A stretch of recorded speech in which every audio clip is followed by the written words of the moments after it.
তিনটি গুণ যদি অর্জন করতে পারেন, তিনটা কোয়ালিটি যদি অর্জন করতে পারেন, অন্তরের মধ্যে হিংসা আসবে না। কোয়ালিটি কয়টা? তিনটা। এক নম্বরে হলো যেই কাজটা করবেন, যেই কাজটা করব আল্লাহর জন্য করব। কার জন্য করব? আল্লাহর জন্য করব। নিজের ব্যক্তির স্বার্থে না, দলের স্বার্থে না, নেতারে খুশি করার জন্য না, আল্লাহরে রাজি করার জন্য, আল্লাহরে খুশি করার জন্য রাজি আছি তো ইনশাআল্লাহ। আল্লাহ তাআলা বলেন, ক্বাল ইন্না সালাতি ওয়া নুসুকি ওয়া মাহইয়ায়া ওয়া মামাতি লিল্লাহি রাব্বিল আলামিন। নবী হে বলেন, ইয়া রাসূলুল্লাহ আপনি বলেন, ইন্না সালাতি আমার নামাজ, ওয়া নুসুকি আমার কুরবানি, ও মাহইয়ায়া ওয়া মামা আমার জীবন, ও মামাতি আমার মরণ, লিল্লাহি রাব্বিল আলামিন বিশ্বজাহানের প্রতিপালক আল্লাহ রাব্বুল আলামিনের জন্য। তাহলে আমরা যা করব কার জন্য করব? আল্লাহর জন্য করব। সম্মানিত আমার বন্ধুগণ, কিয়ামতের ময়দানে আল্লাহ তিন শ্রেণীর মানুষ দিয়ে জাহান্নাম উদ্বোধন করবেন। কয় শ্রেণীর মানুষ? তিন শ্রেণীর মানুষ দিয়ে আল্লাহ জাহান্নামকে উদ্বোধন করবেন। এক নম্বরে হলো সে আলেম, সেই কারি যে মানুষকে খুশি করার জন্য, মানুষকে দেখানোর জন্য কথা বলেছে, কোরআনের কথা বলেছে, কণ্ঠবাজি করেছে, আল্লাহকে রাজি করার জন্য না, আল্লাহর সন্তুষ্টির জন্য না। সুমধুর সুরে কোরআন পড়েছে, মানুষেরা তারে বাহবা দিবে। আল্লাহর হাবিব বলেন, কাল কিয়ামতের ময়দানে প্রথম শ্রেণীর এই মানুষ দিয়ে আল্লাহ জাহান্নামকে উদ্বোধন করবেন। পড়েন নাউজুবিল্লাহ।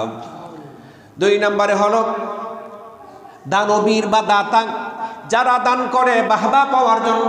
আমি যদি দান করি, মানুষেরা বলবে অমুকে এটা দান করেছে, অমুকে এটা দান করেছে। মানুষের কাছে সে প্রশংসিত হবে, মানুষের কাছে সে প্রশংসা পাবে, মানুষেরা তাকে বাহবা দিবে, মানুষেরা তাকে মারহাবা দিবে। এই জন্যই সে দান করলো। দানবীর মানুষেরা বলবে আল্লাহকে রাজি করার জন্য না, আল্লাহরে খুশি করার জন্য না। তিন নম্বরে হলো যে শহীদ হইল, মানুষেরা তারে শহীদ বলবে, মানুষেরা তারে মুক্তিযোদ্ধা বলবে, বলবে দেশের জন্য মরেছে, আল্লাহর জন্য মরে নাই। তাহলে মরতে হবে কার জন্য? আল্লাহর জন্য জীবন দিতে হবে, আল্লাহর জন্য জান মাল সকল কিছু মিলিয়ে দিতে হবে। দুই নম্বরে হলো মানুষের জন্য কল্যাণ কামনা করা, তার সামনে এবং পেছনে মুসলমান ভাইয়ের জন্য, মুমিন বান্দার জন্য কল্যাণ কামনা করতে হবে। একজন মুমিন বান্দা, একজন আপনার পাড়া প্রতিবেশী, একজন আপনার ভাই, সে আপনার সামনে উপস্থিত, তার জন্য কল্যাণের দোয়া করেন। আপনার সামনে অনুপস্থিত, আপনার সামনে নাই, আপনি তার জন্য আল্লাহ দরবারে দোয়া করেন। আল্লাহ বলতেছেন, রব্বানা গফিরলি ওয়া লিওয়ালিদাইয়া ওয়া লিল মুমিনিনা ইয়াওমা ইয়াকুমুল হিসাব। এ আমাদের রব, রব্বানা গফিরলি ওয়া লিওয়ালিদাইয়া, আমার আব্বা আম্মারে ক্ষমা করে দেন, ওলিল মুমিনিনা ইয়াওমা ইয়াকুমুল হিসাব। আল্লাহ দুনিয়ার সকল মুমিনগুলারে ক্ষমা করে দেন, তখন আপনি তাদের হিসাবগুলো সহজ করে দেন। আল্লাহ তাদেরকে ক্ষমাকারী বান্দা হিসাবে নিন, যেই দিন কাল কিয়ামতে হিসাবের জন্য তারা দাঁড়িয়ে যাবে। পড়েন সুবহানাল্লাহ। তাহলে হিংসা দূর হওয়ার জন্য তিন নম্বর আমল হলো সঙ্গবদ্ধ জীবনযাপন করা। একজন অন্যজনকে ছাড়া কি চলতে পারে? সমাজের মানুষ একজন অন্যজনের দ্বারস্থ হবে, এটাই স্বাভাবিক, ঠিক নয় কি? Man can not live alone, people can not live alone. মানুষ একা একা বাস করতে পারে না।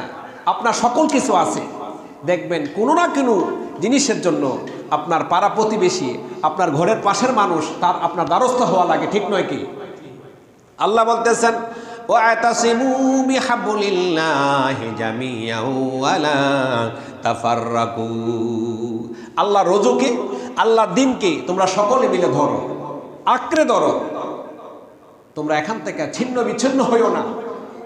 আল্লাহর দ্বীনকে আঁকড়ে ধরার জন্য, ইসলামকে ঐক্যবদ্ধভাবে ধরার জন্য আল্লাহ নির্দেশ করেছেন।